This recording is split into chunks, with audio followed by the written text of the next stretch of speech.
Today, June 16, a momentous day when it comes to politics, because it is 10 years to the day that modern politics changed forever when Donald J. Trump formally announced that he was running for the presidency of the United States back in 2015. You remember the moment when he came down the golden escalator? Well, that is 10 years ago tonight.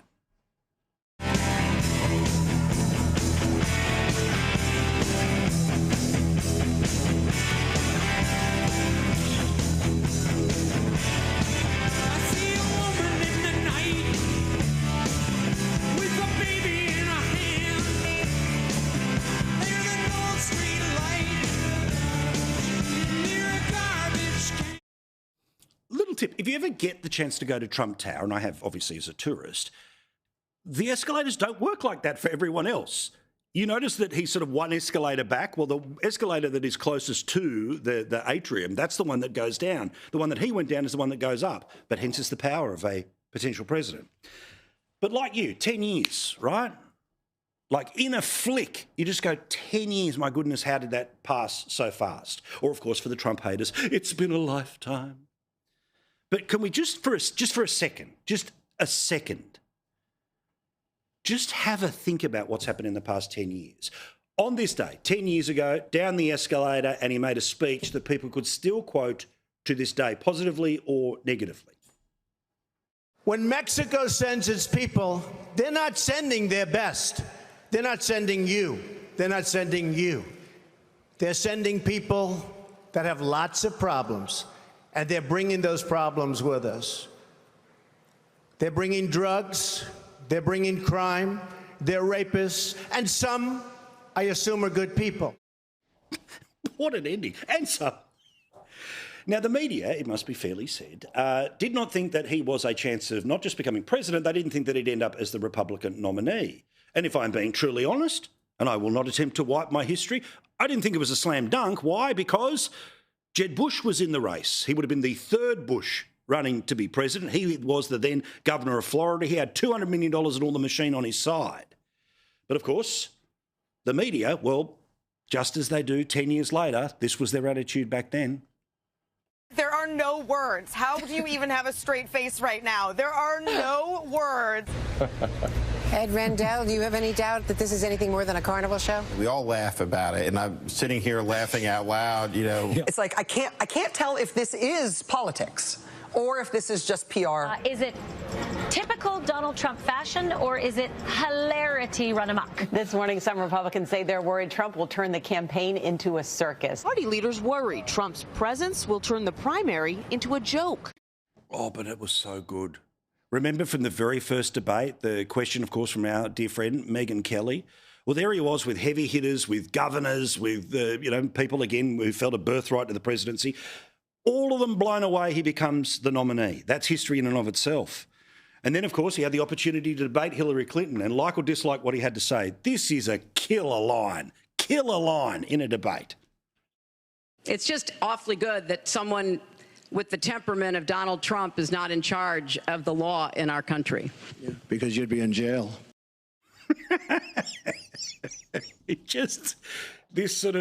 doesn't matter if it's a serious punch or a heavy punch, the way you got to fight back, you cop one and then you deliver two. Well, of course, he won that election. It doesn't matter what the margin, it doesn't matter which state and all. He won, right? Absolutely, 270 electoral votes. America wanted a change. It had a rocky 4 years, and again, I'm going to brush over everything from Russia to COVID responses and all the rest of it. But then, of course, the bloke who was able to push him out of office, well, he didn't have to run for office, did he?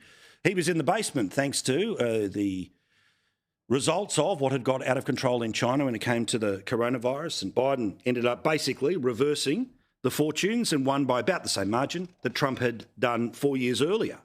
We know that Trump didn't accept the results, and in part because of how he didn't accept those results, an incredible further moment of history. All of this in the past 10 years.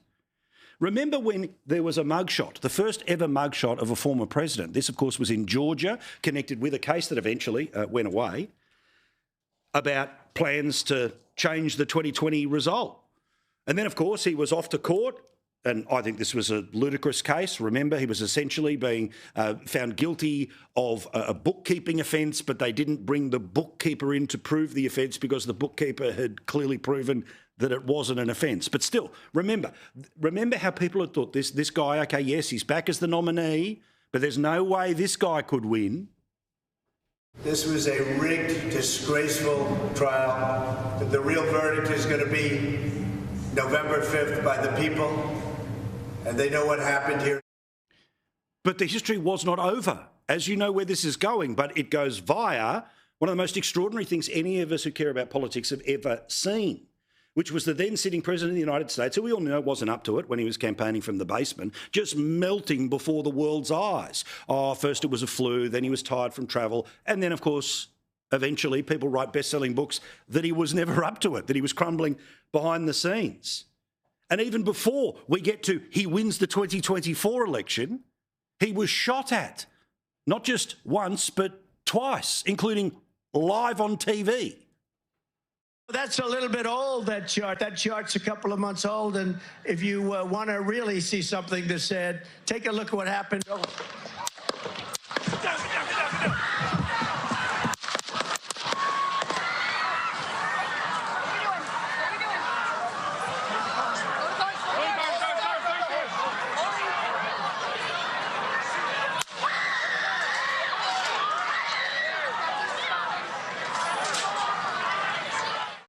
July 14 last year. This has all happened in the past 10 years, all as a result of coming down the escalator to enter into a primary that few thought that he would be able to win. Of course, after Biden had melted down, after the assassination, they changed the candidate. And even though Donald Trump performed like this in the one and only debate, well, actually they had two. The first debate with Kamala Harris. In Springfield, they're eating the dogs, the people that came in. They're eating the cats. They're eating the pets of the people that live there. He won again. The second only time in American history that a president had won, lost, and won again. The Fox News decision desk can now officially project that Donald Trump will become the 47th president of the United States. All of that has happened in the past 10 years because a decade ago tonight, the great man came down the golden escalator and nothing was ever the same again.